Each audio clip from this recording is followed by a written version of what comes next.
Greetings Commanders, this is Uvelius, I'm your fuel rat for today. I want to speak about fuel rat ships and their best loadouts. Now, top priority for rats are two elements, the FSD range and of course the fuel transfer limpet controllers. The FSD range, how far you can jump with just one jump, defines how likely it is to be assigned to cases. It's not essential to be a fuel rat to have the best FSD range, so theoretically you could even fly a Red Eagle with 8 light years jump range, but you would hardly get any cases. So the bigger your range, you could say, the more likely it is that you will get a case to fuel rat actually. Now there are two factors that define the FSD range by itself. The first one is the ship type, and the other one is the engineer upgrade of your Class A FSD. You want a Class A FSD. Every lower class is sort of too weak from the start. So take a Class A FSD and be happy with it. First on the ship types. Now the top rat ship should be the Rataconda, the Anaconda that's optimized so that it can reach up to over 60 light years jump range. It's closely followed by the ASP, sort of RASP you could say, which is much cheaper and nearly as effective. Not as effective as the Rataconda, but nearly as effective and is a nice alternative.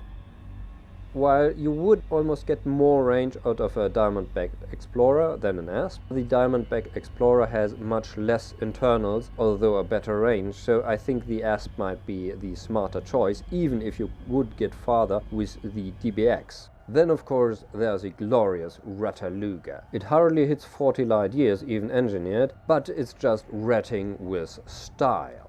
You have to take care of some other stuff if you want to go out with a Rataluga, so with a Beluga for ratting. We will get to that later. One of the cheapest would be the Edda, of course, has a decent jump range, so for a beginning rat it's a quite nice thing. Generally, any ship with 20 or more light years of jump range is recommended as a fuel rat ship, but as said, more range means better likelihood to get cases, so more fun as a fuel rat. As a multi-role ratter, the Rataconda rules, of course. You can do almost everything with it. You can go bounty hunting, you can go surface prospecting with an SRV, you can equip a fighter, you can, well, go mining or whatever you want, and even then you will have a very, very decent jump range. So the Anaconda is a really good ratting ship. The Cobra you might consider as a cheaper and quite classic follow-up ship concerning multi-role with many internals, a good jump range and stuff like that. What about the engine, the FSD itself? Well, I said you would need an A-grade FSD to get a decent jump range, but of course the icing on the cake, and the very important bit, the engineer upgrade. If you want to have a good jump range, you cannot avoid engineering, it's essential. Go to Martuk or Farseer, the two engineers that do a long-range FSD, upgrade your FSD to grade 5, grab a good row there, but that's not all. Nearly as important as engineering FSD is to lightweight every single module on your ship that you can lightweight by any way and as much as possible. It might break while looking at it, but lightweight is good. Lightweight every weapon you have. Do not put on armor, stuff like that. Equip everything as D grade whenever possible. So not the FSD, of course, but your drives, for example, your power plant. Everything should be D grade, because D grade is the lightest class of a module generally. The fuel scoop is an A grade, of course. It doesn't matter which size your fuel scoop is, which class your fuel scoop is, it won't impact your jump range. But other modules like power plant or drive, they impact heavily, lightweight the hell out of your ship. Aside from jump range itself, the modules, of course, are important to have a look.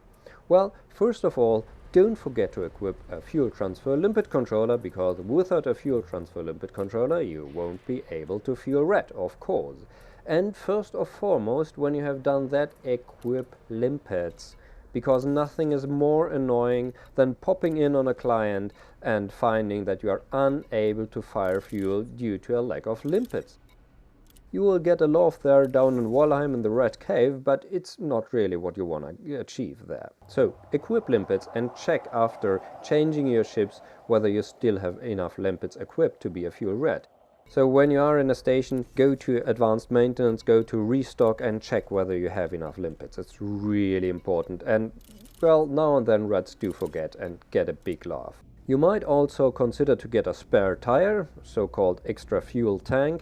Just be aware that your jump range will be lower when you have filled up your spare tire, and you cannot fill up just a part of your fuel, you have to top it up also. A spare tire might not be what you want if you are out for exceptional jump range. But on the other hand, if you have a ship that only has a small fuel scoop and takes a lot of time to scoop fuel, then a spare tire can really be essential to reach cases quicker. And yeah, of course, now we mention it, a fuel scoop is quite essential, because otherwise you might find yourself, well, calling us other rats to help you out. And I mean, that's worse than forgetting limpets, is it? I mean, welcome to Walheim.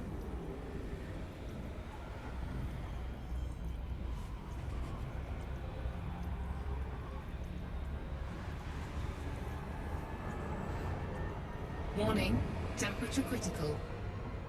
Fuel scoop disengaged. Frameshift drive charging. Other modules that are important, might not be essential but important, are heat sinks, for example.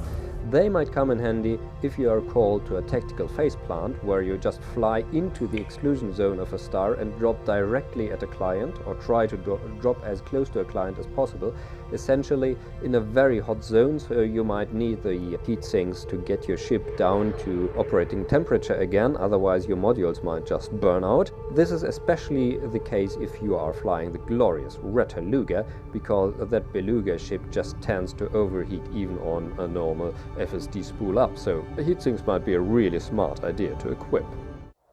Also, you might consider to equip chaff to leave a lasting impression on the client after the rescue, some lametta so to speak. And for maximum firework display, equip the remote flag launcher. Be careful though that you do not damage the client. That is to be avoided at all costs. I cannot stress this enough. So best is to wait until the client's shields are up again.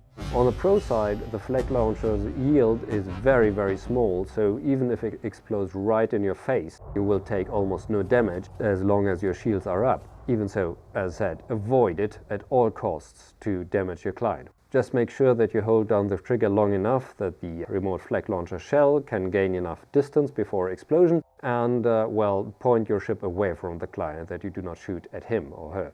So equip a fuel scoop, plan your route according to the KGB foam main sequence star principle, which stars are scoopable. Don't forget to top up your fuel tanks whenever possible, so that you do not happen to run out of fuel by refueling your client. Really bad idea.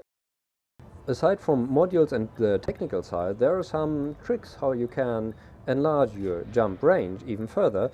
Only half-filled tanks might get you further, for example. So when you're scooping fuel at a star, you can just fill your tanks only up to the half and not topping up them.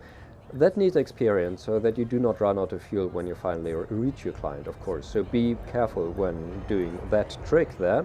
And the other one that many rats really love is the royal way of ratting, and that is using neutron stars to supercharge your FSD drive.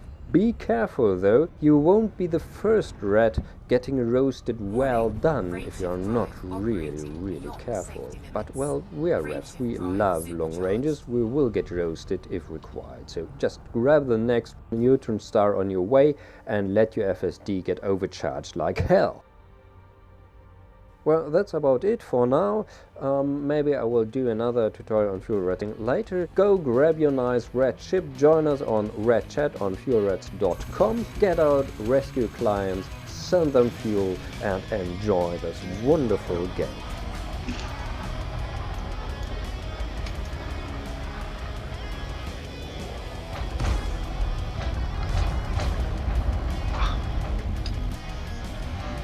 Signing off with a hearty squeak, this has been Uvelius Song, your dispatch overseer, TFP blind, drop trained, fuel rat, ratatouneist. Well, that doesn't sound like something, does it?